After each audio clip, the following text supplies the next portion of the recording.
America దేశంలో ఒక తల్లి తన కొడుకుని ఒక గవర్నమెంట్ స్కూల్లో జాయిన్ చేసింది.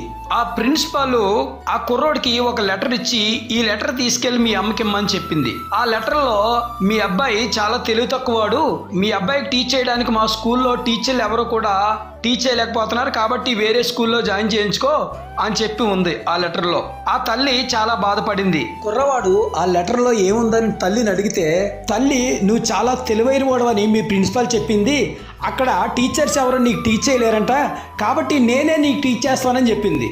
అప్పుడు ఆ తల్లే తన కొడుక్కి చదువు చెప్పడం మొదలుపెట్టింది. ఆ కుర్రోడికి 5వ తరగతి వరకు చదువు నేర్పించింది. నన్ను బలపరచువాని నేను సమస్తము చేయగలనన్న వాగ్దానాన్ని బాగా నేర్పించింది. ఆ కుర్రవాడే థామస్ ఆల్వా ఎడిసన్ 1098 ఇన్వెన్షన్స్ చేశాడు. అలాగే ఆయన బల్బు కనిపెట్టడానికి 10,000 సార్లు ఫెయిల్ అయ్యాడు. ఎట్టకేలకు బల్బు కనుగొన్నాడు.